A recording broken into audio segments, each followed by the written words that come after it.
So, first of all, thanks very much for agreeing to have a bit of a chat with me. It's the end of our first season of working together. So what I wanted to do was give other athletes a little bit of a perspective on your journey, how you ended up here working with me, and what you got from that. Yeah. So if you could kind of just let people know exactly who you are and what you do. I'm Jay Furniss. I am a professional Ironman, competing in the Nutrigrain Ironman series. I'm competing in surf lifesaving, and my home club is Cronulla Surf Lifesaving Club. So I have ended up here with Dave. Being in the professional Ironman series really requires a lot of fitness, but it also requires you to be mentally tough and strong, and so finding those little 1%ers to help me become better, I ended up with Dave through a recommendation from Mark Simpson, so that's helped me massively this season. All right, thanks. So how would you summarise your competitive life before this? I've always been competitive, wanting to win, wanting to get to the front. I've always wanted to do well, but I've never had that killer instinct or wanting to tap into that more so. So I've definitely found that more, but I've always wanted to win, but I've never actually knew how to specifically get there until I met you. Okay, so how would that show itself on race days for you historically? It was very inconsistent on race day. I would never know how I had achieved that, or just something would have to trigger me to get there, and I never knew how that triggered me. So I was really unsure of how that was achieved. So when we first met, we did a couple of exercises first of all. So we did the grid ball on the floor, and we worked out how you learn. Yeah. What did you get from that? What was your first impressions of our first meeting?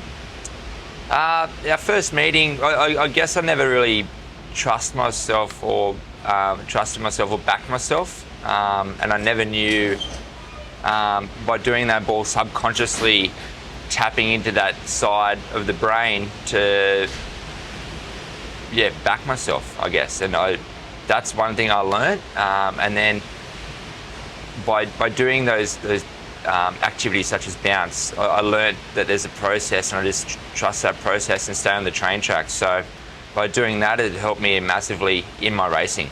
So when we first met, it was quite a few months before the actual competitive season started, and we did a lot of foundational work, looking at predominantly your frameworks, how you prepare, both session-wise and mentally.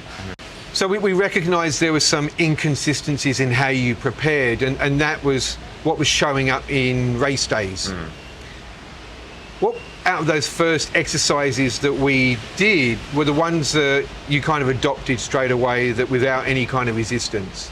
Yeah, for sure. And I think that was one area that I need to work in, is being consistent in my racing and following a process that I know works.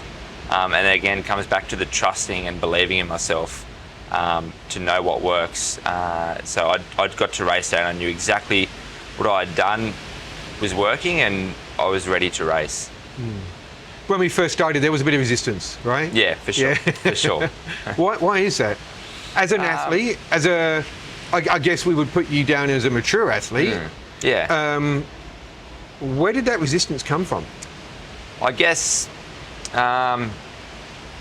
you've always got, as being a human, I guess maybe insecurities about yourself as a person. So I guess tapping into that insecurity about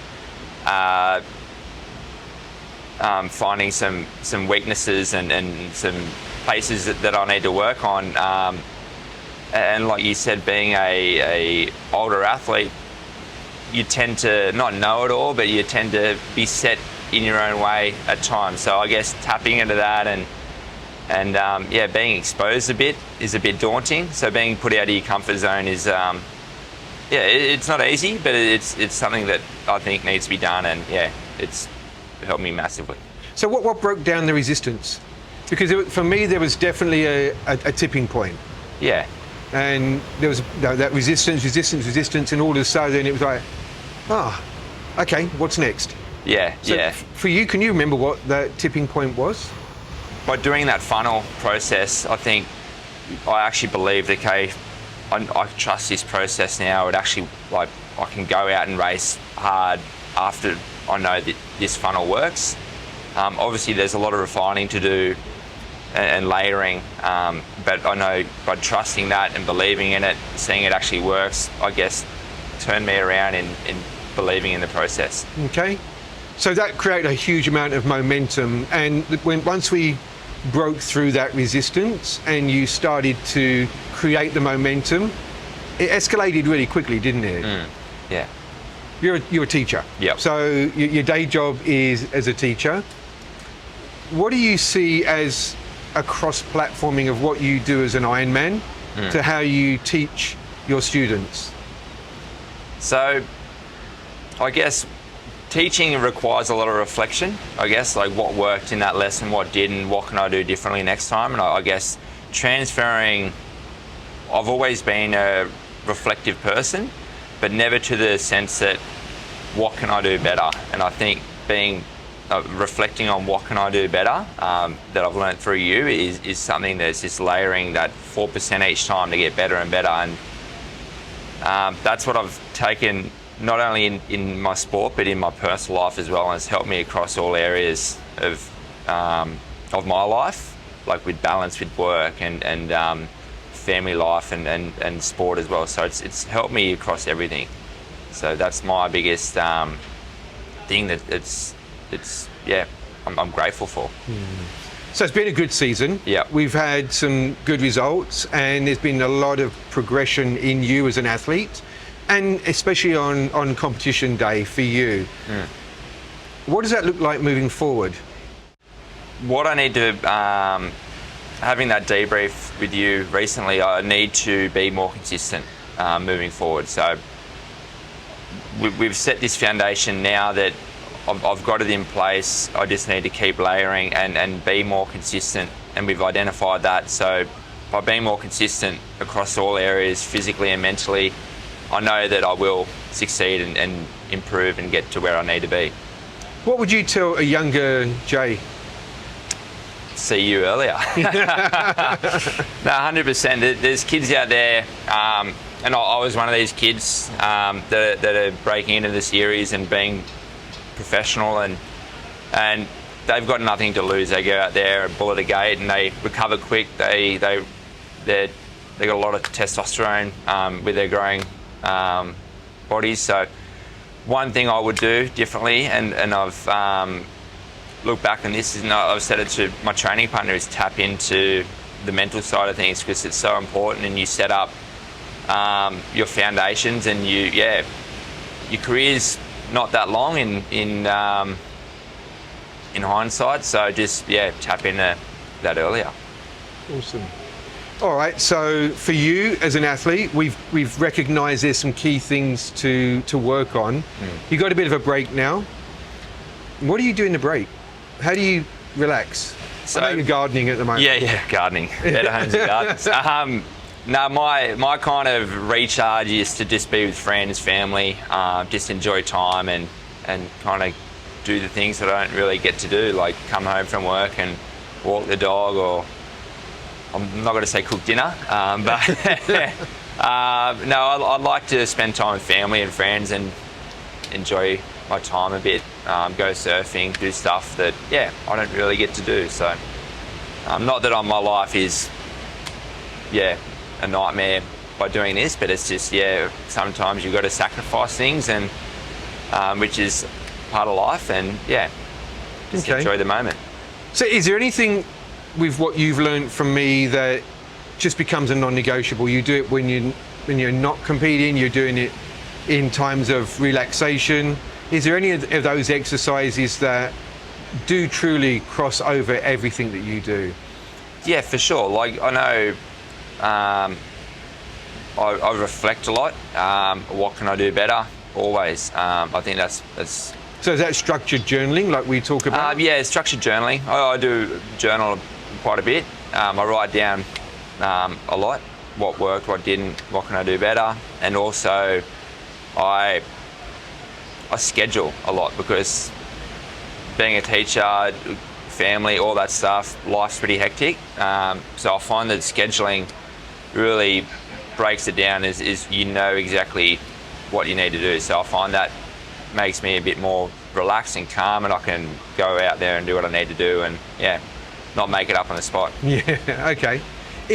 When we've done a lot of exercises over this season, I'm sure a lot of that stuff you've never done before, from bouncing balls to the visualization. Yep. Was there one exercise you kind of gone, this is a little bit crackers? Yeah, it's hard. Like, there's a few of them. when you start visualization, you're like, oh, what am I doing? You're trying to. So it took me a few goes, and I've spoken to you a few times about it, how to actually do it properly. So it's hard, but once you find out, I still have probably got a lot to improve on, but there's always, that one's a bit of a tough one to crack. And just knowing, I guess, the what if part in visualization is hard to, you're trying to think, oh, if I fall over, but you don't want to think you fall over if you're running into the water. So I guess, picking out all the things that may go wrong in a race and rectifying it in a visual sense is pretty tough, but I'm getting there. Okay. That's good. So is there anything you'd kind of say to other athletes? If someone had said to you, you've just been on this journey for mental performance, is it for me? What would you say to them? You just got to trust the process, I guess. Like I found it worked for me.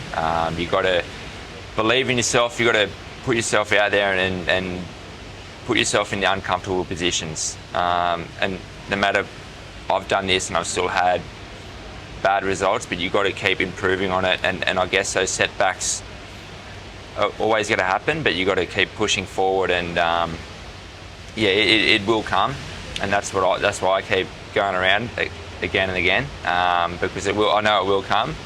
And I'm glad I worked with you, Dave, because I can see now that I know what I need to do and I trust it, and that's what I would say to them. Like, they need to tap into this and they need to do it because it's a massive help. That's really cool. And I think it's important that young athletes hear these kind of things from the likes of you, people who have been through the whole gamut of being a professional athlete, from those tough times, those years where it hasn't gone the way you wanted it to go, and there's been some huge highs as well. So that inconsistent result can sometimes make it very difficult for an athlete to do something different. Yeah. They kind of hope that just do the old way and it will come back again. Yeah, exactly. And I think like we said, the consistency, like if I'm not consistent in my training and my mental, my training as well, I'm not going to have consistent results. So that's one thing I need to work on, and I know I can be up here with my results, but I need to make sure that I'm consistent to stay there. So I think that's one area that I've identified with you, and I know a lot of young athletes have a lot of up and down races and performances, so I guess tapping into that and being consistent with you would be a game changer. So over the season, I've got to ask you a whole heap of questions and probe into how you do what you do. Do you have any questions for me? What made you want to get into sports psychology? I know you were a gymnast, you're a teacher, you've done probably a lot of things in between, but what's made you want to do this? When I was an athlete, I was really, really inconsistent. So when you've talked about being inconsistent and the frustration that comes with that, that was my journey. I think you and I have been on a very similar journey in that. We've both been teachers, we've both been educators, and we've both tried to balance that with our sporting backgrounds. So that frustration that came for the inconsistency growing up in the 70s and 80s and competing in those eras, I just tried to do more. Yeah. And all that done was give me more injuries. And so I thought there was a huge issue that was me. So then when I became a coach and I started seeing those same traits in other athletes, I recognized it wasn't technical, It wasn't physical, but it was definitely psychological. And I just became really hungry about finding out the why. I guess for me, that's always been my driving force, probably to the frustration of my coaches over the years, where I've always wanted, but tell me why. I want to know why. Give me the reason why I'm doing this or I'm not doing this. So I just got really curious about that why, and I started digging into the psychology and realizing, for me, it was a place that I could make the biggest impact. And educating both athletes like yourself, educating coaches that they can do it differently, I think that gives a way bigger bang for buck. Like I can help you, and we've made a great stride forward in how you do what you do. But we've been very fortunate to have Simo, who's also very bought into this. And you see the ripple effect of that, where you've got a coach who's bought in, and not only are they working with you on the psychology of how you perform, but every one of their athletes are seeing that same continuity in how they're coaching. So that's why I kind of got into it. I saw that there was an area that us as a coaching fraternity wasn't focusing on. And plus, I love to understand why. So yeah, that was my springboard into doing this, really. And recognise the more I know about this, the less I know about humans. And there's a lot more to uncover. Yeah, definitely. And that's one thing that, like, being such a professional sport in one sense, and then an amateur sport in another sense, we've got coaches that volunteer their time, and they've got families and they've got other jobs. So I guess having coaches on this journey with me and them understanding the importance of it, and little key words to say, the psychology and the science behind that, and how important it is.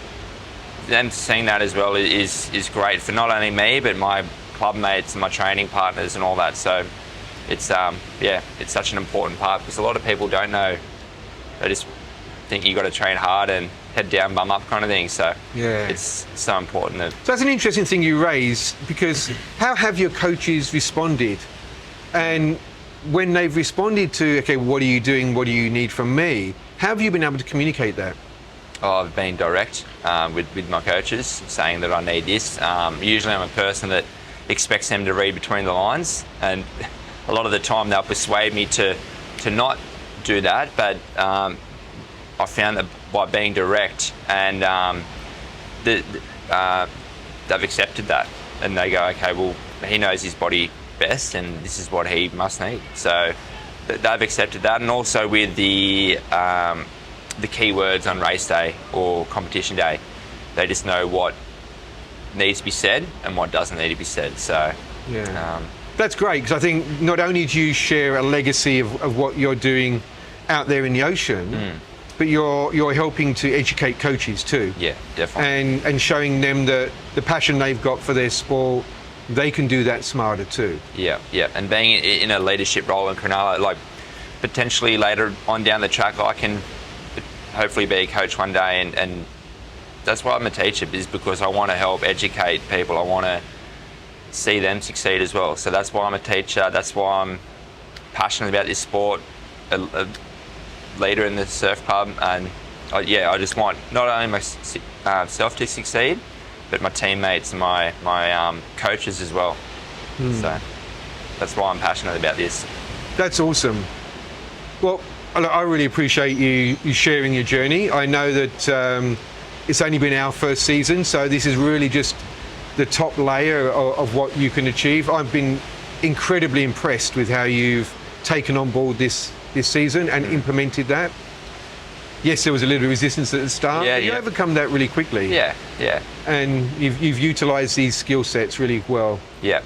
I look forward to what we can achieve in the future. So I can't wait. It's very exciting. Yeah, I'm looking forward to next season. Thank you very much. Looking forward to it. My pleasure. Can't mate, wait. Thank you. Thank you, mate. Thank you.